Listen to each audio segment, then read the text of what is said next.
कोई हाँ, बात कर रहा है।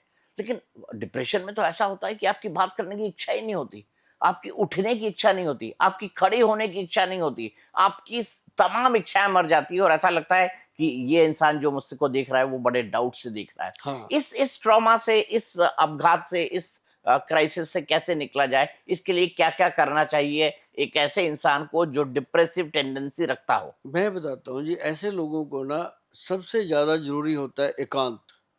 एकांत भी ऐसा कि उनको कोई कुछ कहे ना, और उनके साथ जो डायलॉग हो भी, वो ऐसे इंसान का हो जिसको वो मोहब्बत करता है, जिसके ऊपर भरोसा करता है, वो इंसान से ही बात करेगा वो।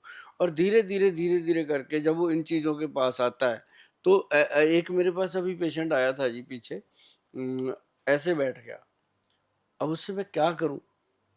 मैं उसको देख-देख के खुद डिप्रेस होने लगा। मैं कहा यार इससे बात ही करते हैं, ये बात ही नहीं कर रहा, है ना? तो उसने आधा घंटा लिया, पौना घंटा लिया।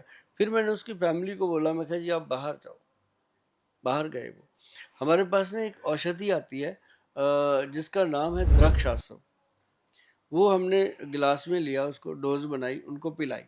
अब द्राक्षाशव जो है वो अंगूर से बनता है। और उसके अंदर थोड़ा बहुत वो हो जाता है कि अल्कोहलिक हो जाता है वो आदमी। तो उसको पिलाया, तो वो द्राक्षाशव ने एकदम से उसके ब्रेन को रिलैक्स कर दिया। चरसिया जी वो क्या रोया इंसान! जो लोग उसको लेके आए थे, उनकी जितनी बुराइयाँ उससे हो सकी सारी करी उसने। उसको हल्का कर दिया जी।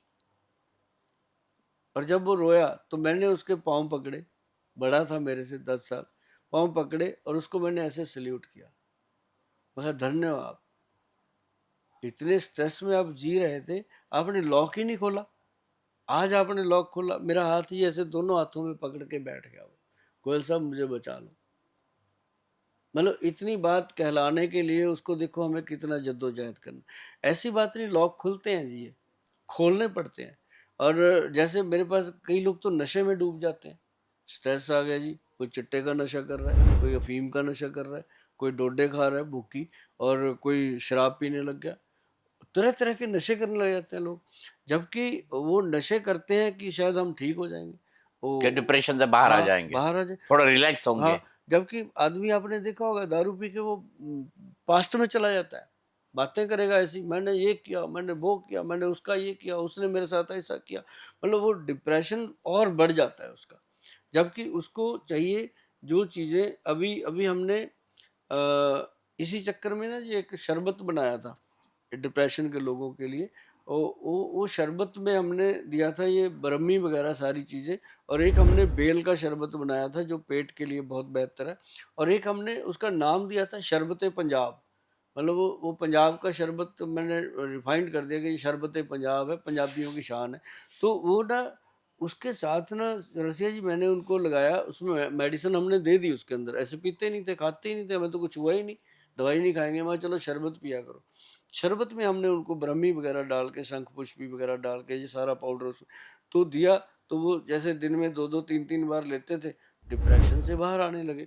अब डिप्रेशन के पेशेंट को हमारे जो वैद्य हैं, हम हैं, सब मिलके एक चीज़ का ज़रूर कह देते हैं उनके पेरेंट्स को या उनके गार्जियंस को कि 15 दिन के अंदर-अंदर ये पेशेंट ठीक होना चाहिए।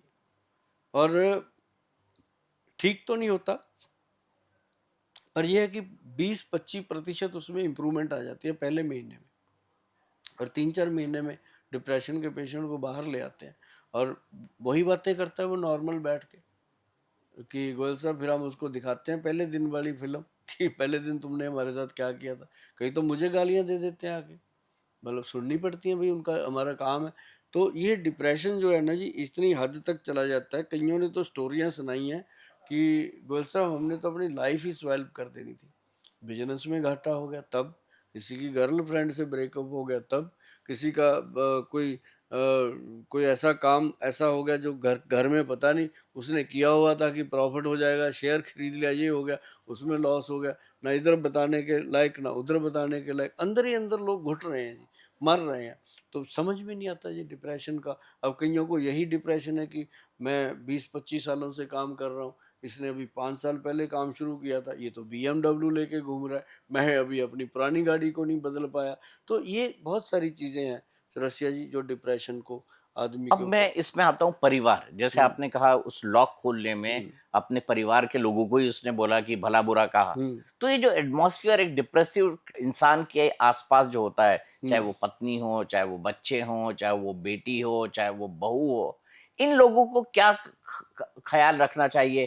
क्योंकि ये हमारा फैमिली सिस्टम पूरा टूट गया है। जो बड़े बूढ़े समझा दिया करते थे हमको कि ये करो, ये मत करो, अब तो छोटी छोटी फैमिलीज हैं, पत्नी भी बाहर काम कर रही है, पति भी बाहर काम कर रहा है, रात में दोनों आ रहे हैं, दोनों के बीच झगड़ा हो रहा है, बच्चे बेचारे परेशान हो रहे हैं। एक ग्राइंड के अंदर सब लोग ग्राइंड करते जा रहे हैं। मेट्रोपॉलिटन और जो आजकल जो आईटी वाली जनरेशन है उसकी तो ये प्रॉब्लम है। इसमें फैमिली का क्या रोल हो जाता है, और फैमिली को किन लक्षणों से समझना चाहिए कि भाई अब इस आदमी की केयर करने की जरूरत है? देखो, फैमिली कई बार तो बहुत ज़्यादा केयर करती है, वो भी घातक होती है। कई बार इग्नोर करती है, वो उससे भी घातक होती है। फैमिली को चाहिए कि उसको टाइम टू टाइम जो खाना है और डॉक्टर की सलाह के साथ ही देना चाहिए, और टाइम टू टाइम उसकी दवाइयों का ख्याल रखना चाहिए। और सबसे बड़ी चीज़ है क्या है कि उसको ना अपनेपन की बहुत ज़रूरत होती है। वो जैसा पेशेंट होता है, मान लो अब चरसिया जी एक पेशेंट है, वो पूरी फैमिली से नफ़रत कर रहा है। फैमिली को अच्छा ही नहीं समझता। वो उसको लगता होता है कि इनके कारण मेरे को ये प्रॉब्लम आ रही है। तो उनको उस तरीके से मोटिवेट किया जाता है कि अगर आपके घर में ऐसा पेशेंट है, तो आप उसके साथ अपना एटीट्यूड जो है वो बिल्कुल पॉजिटिव लेके आइए। हमेशा पॉजिटिव बात कीजिए, कोई नेगेटिव बात उसके साथ करिए मत। तो ऐसी बात नहीं, कई लोग तो समझते हैं, कइयों को फिर हमें समझाना पड़ता है कि देखिए रामचंद्र जी भगवान थे, हैं और रहेंगे। लक्ष्मण जी उनकी गोद में पड़े हैं। उनको जिंदा करने के लिए हनुमान जी लेके आ रहे हैं। हनुमान जी उठा के लेके रहे हैं दुश्मन की कंट्री से बैद को। तो उनको ठीक करने के लिए क्या किया जा रहा है? एक चक्रव्यूह बनाया, दुनिया को समझाया।